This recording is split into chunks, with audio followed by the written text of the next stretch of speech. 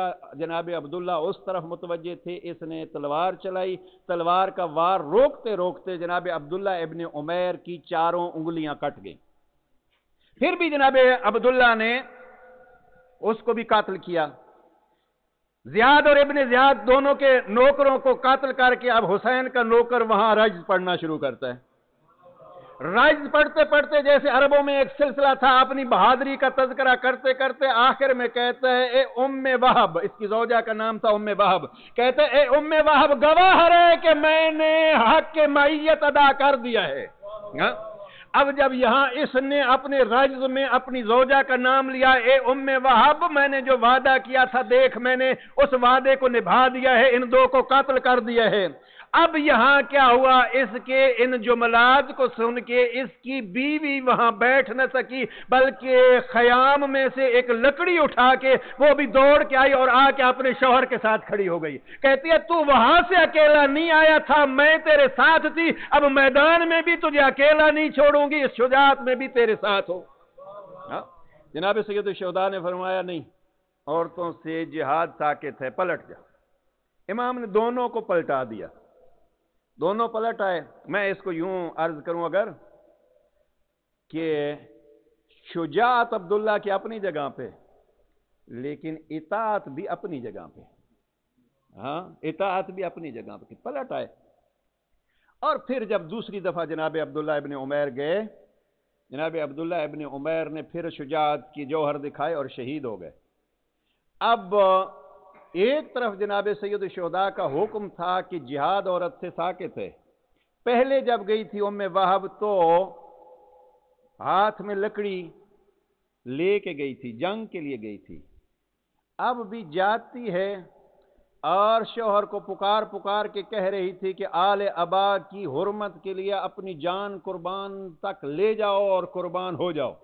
جب وہ اترے گھوڑے سے، اب جاتی ہے اور سر ان کا اپنی گود میں لے کے ان کو کہتی ہے مبارک ہو آپ کو جنت، اور میرے لیے بھی دعا کرنا کہ میں بھی تیرے ساتھ ہوں۔ اور پھر خاک صاف کر رہی تھی، خاک صاف کرتے کرتے شمر ملون نے یہاں اپنے غلام کو کہا، رستم نام کا اس کا غلام مشہور ہے، اس کو کہا کہ جاؤ، اس کی خواہش ہے کہ اپنے شوہر کے ساتھ مل جائے تو اس کو بھی شوہر کے ساتھ ملاؤ۔ اس نے ایک گرز مارا اس کے سر پہ، اور وہیں عبداللہ ابن عمیر کی زوجہ کربلا میں شوہر کے پہلو میں شہید ہو گئی۔ اب شہید کربلا میاں بیوی کا جنازہ اٹھا کے خیمے میں لے آئے اور گویا اعلان کر رہے ہیں کربلا میں معیت کا پہلا نمونہ آپ کے سامنے موجود ہے۔ عزیزان، کل یہیں سے شروع کریں گے انشاءاللہ گفتگو۔ جو عرض کرنا چاہتا ہوں، آئیے ایک چیز امام حسین علیہ السلام سے سیکھ لیں، اور وہ کیا ہے؟ جس موضوع کو سوچ کے آیا تھا کہ تفصیل سے آپ حضرات کے سامنے عرض کروں گا۔ میری بہنیں بیٹیاں تشریف فرما ہوں گی۔ خاندانی نظام کو حسین ابن علی سے سیکھیے، اور حسین ابن علی کے اصحاب سے سیکھیے۔ عبداللہ ابن عمیر کی شہادت کی جرت دلانے والی ام وہب ہے، اور یہیں سے کربلا میں خواتین کا کردار ظاہر ہوتا ہے۔ اور پھر جناب سید الشہداء میں ایک بڑا تفصیلی موضوع، ایک کتاب لکھی گئی ہے امام حسین علیہ السلام در خانوادے، فارسی میں، کوئی 400 صفحات کی کتاب، اور انشاءاللہ وقت ہوا تو کبھی عرض کروں گا اس سے۔ امام حسین علیہ السلام کا ذرا تعلق دیکھیے۔ امام حسین علیہ السلام کا اپنے نانا کے ساتھ کیا تعلق تھا، ماں نے کیسے تربیت کی، باپ کے ساتھ کیسے تعلق تھا، بھائیوں کے ساتھ کیسے تعلق تھا، بیویوں کے ساتھ کیسے تعلق تھا، بیٹوں کے ساتھ کیسے تعلق تھا، بیٹیوں کے ساتھ کیسے تعلق تھا۔ اور یہ چیزیں ہیں جو ہم یہاں سے سیکھ کے اپنی زندگیوں کو اس کے مطابق ڈھال سکتے ہیں۔ بس یہی بات سمیٹ رہا ہوں۔ میاں بیوی کے تعلقات، میں یہ جملہ 2-3 دفعہ کہہ چکا ہوں پچھلی مجالس میں۔ کربلا والے خاندانی سسٹم حسین ابن علی سے سیکھیں۔ جناب سید الشہداء کا ایک جملہ، مجھے اس گھر میں سکون نہیں آتا جس میں رباب و سکینہ نہ ہو۔ ہاں، یہاں بیٹی کی عظمت بھی اس جملے سے ظاہر ہے، زوجہ کی بھی عظمت اس جملے سے ظاہر ہے، لیکن یہ تب ہوگی جب زوجیت کا معیار حسینیت پر ہوگا کہ ہم حسین کے تابعدار ہیں۔ پھر شوہر کہے گا مجھے اس گھر میں سکون نہیں آتا جس میں رباب و سکینہ نہ ہو، میری زوجہ اور میری بیٹی نہ ہو۔ اور جب جناب رباب کی باری آتی ہے تو ایک بہت بڑی تبلیغ جناب رباب نے کی ہے۔ جناب رباب جو مدت جناب سید الشہداء کے بعد زندہ رہیں، کہتی ہیں میں تیرے بعد سائے پہ کیسے بیٹھوں، اس لیے کہ میں نے تیرے جنازے کو دھوپ میں دیکھا تھا۔ اب یہ جذبہ کب پیدا ہوگا؟ میاں بیوی کے لیے قربان اور بیوی میاں کے لیے قربان۔ یہ قربانی ہم نے ایک دوسرے کے لیے سیکھنی ہے۔ اور پھر میں اقبال کا یہ شعر کہوں، بطولی باش و پنہا شو عظیم زمان کہ در دامن شبیری بگیری۔ علامہ اقبال فرماتے ہیں اگر شبیر جیسی مثالیں اپنی گود میں پرورش کرنی ہے تو بطول بن جاؤ اور اس زمانے کی گندگی سے اپنے آپ کو محفوظ کر لو۔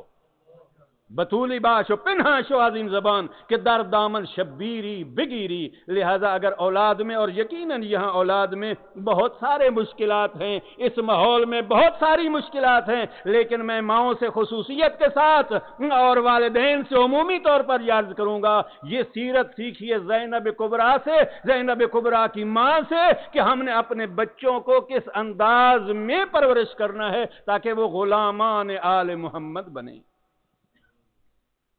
ایک تذکرہ اور بی بی کا بھی ہو جائے جس کا کربلا میں بڑا حصہ ہے، اور وہ ہے جناب حبیب ابن مظاہر کی زوجہ حسین۔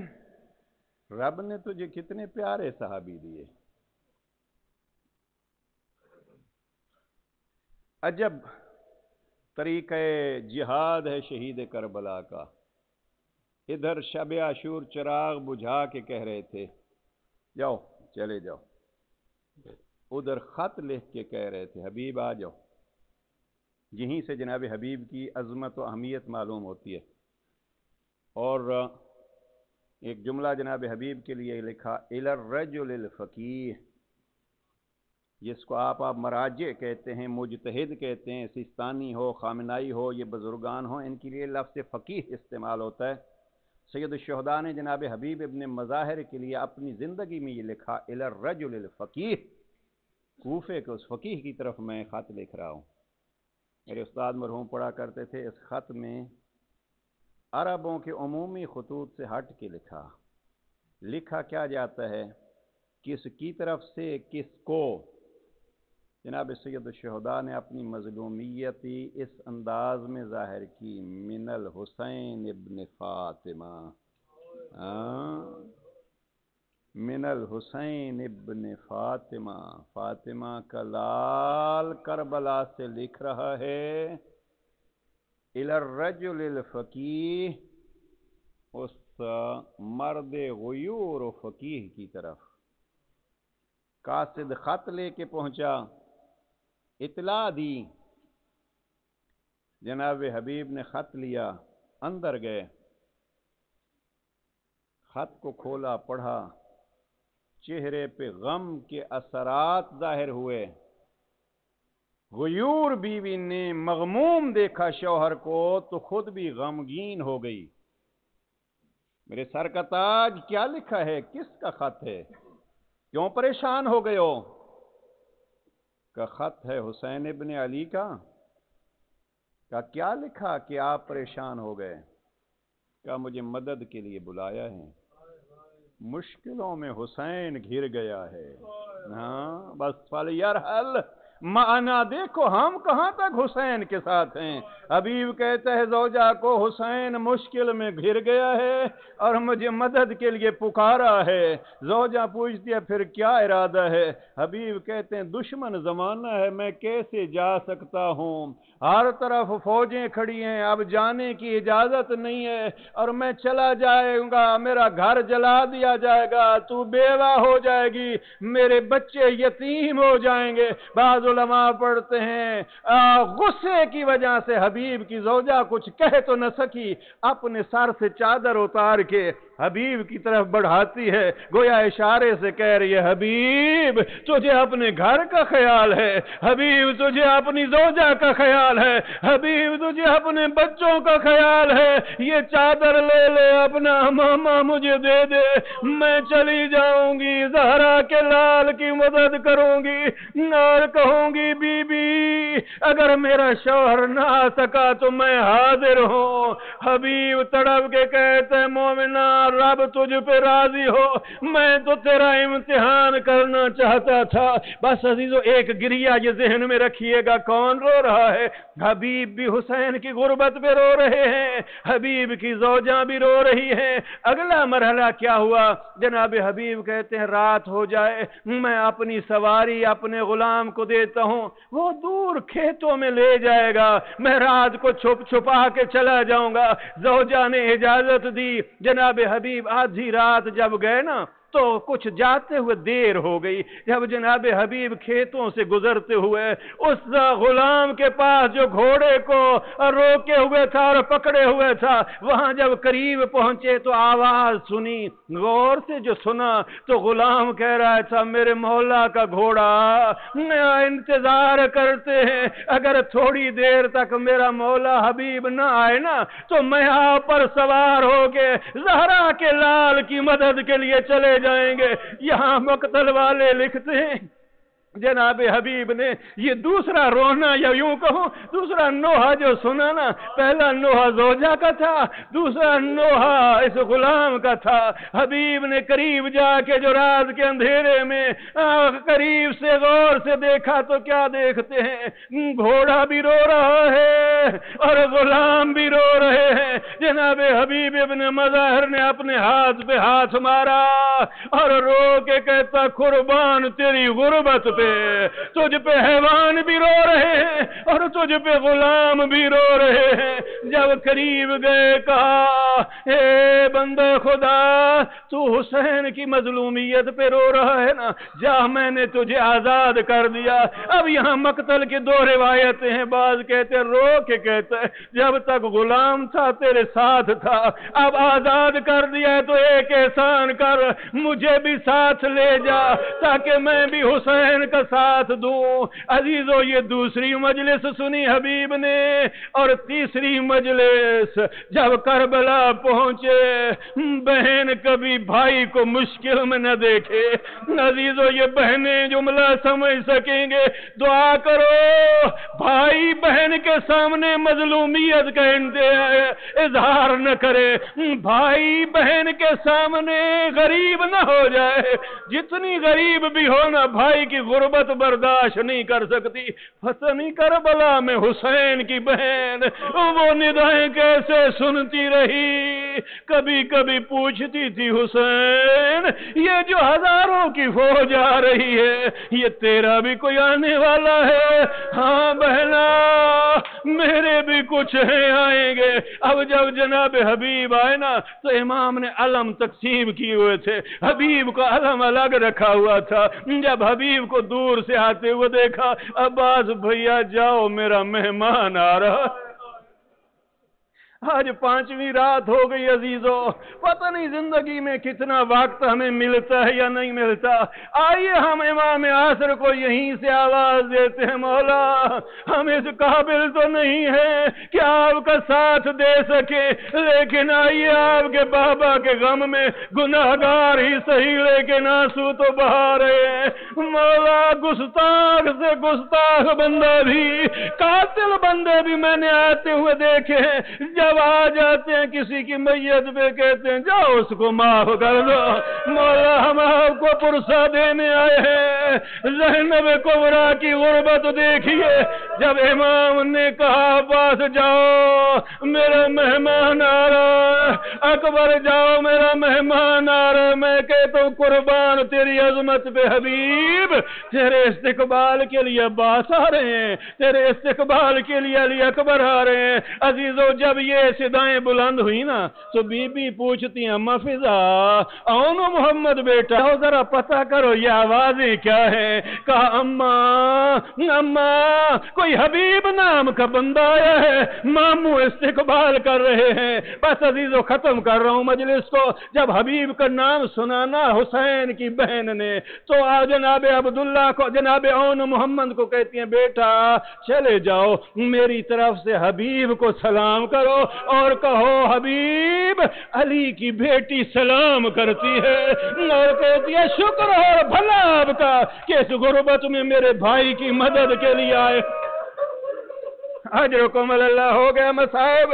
جب جناب اون محمد یا بعض روایتوں میں جناب فضا آئی نا جناب حبیب کے پاس، حبیب علی کی بیٹی سلام کرتی ہے، حبیب علی کی بیٹی سلام کرتی ہے۔ عزیزوں بہنوں کو بھائیوں کے دوست بھی پسند ہوتے ہیں اور پیارے ہوتے ہیں۔ عزیزوں جب بہن کا دو بھائی کا دوست آیا تو بہن سلام کرنے اپنے بچوں کو بھیجتی ہے۔ اون محمد جاؤ حبیب کو کہو زینب سلام کرتی ہے اور کہتی ہے بھلا ہو آپ کا، اس غربت میں نے ہمیں یاد رکھا۔ شاید جناب اون محمد نے بھی یہی کہا ہوگا، مامو حبیب ماں زینب سلام کرتی ہے۔ بس عزیزو، مقتل کی کتابوں میں لکھا ہے جب زینب کبریٰ کا یہ تیسرا گریہ جو حبیب کو خود کر رہے ہیں، جب وہ جناب زینب کا سلام سنا نا تو جناب حبیب نے سر سے عمامہ اتارا، اور یہ عربوں میں بہت بڑی بات ہوتی ہے، سر سے عمامہ اتار کے زمین پہ مارا اور کربلا کی خاک کو سر پہ ڈال کے کہتے ہیں، واہ غربتا، آج زہرا کی بیٹی غلاموں کا شکریہ ادا کر رہی، واہ غربتا، الا لعنت اللہ علی القوم الظالمین وسيعلم الذين ظلموا أي منقلب ينقلبون۔ میرے جوان عزیز بیٹھے ہیں، لمبے مصائب نہیں سن سکتے، ورنہ میں کبھی کبھی کہتا ہوں حبیب کی زوجہ کوفہ میں انتظار کرنا، وہ چادر جو تو حبیب کو دے رہی تھی نا، وہ چادر محفوظ رکھنا۔ غیور مومنہ، زینب کل اسی کوفے میں چادر مانگ رہی ہوگی۔ میرا دل یہی کہتا ہے، جناب حبیب کی زوجہ نے جب اپنے شوہر کا سر نیزے پہ دیکھا ہوگا تڑپی ہوں گی، لیکن جب زینب کو بے ردا دیکھا ہوگا نا تو اپنے شوہر کا سر بھول گئی ہوگی۔ اب کیا ہوا؟ میں پھر کہتا ہوں حبیب کی زوجہ زینب کوفہ میں آ گئی ہے۔ الا لعنت اللہ علی القوم الظالمین وسيعلم الذين ظلموا أي منقلب ينقلبون۔ ماتم حسین، ماتم حسین۔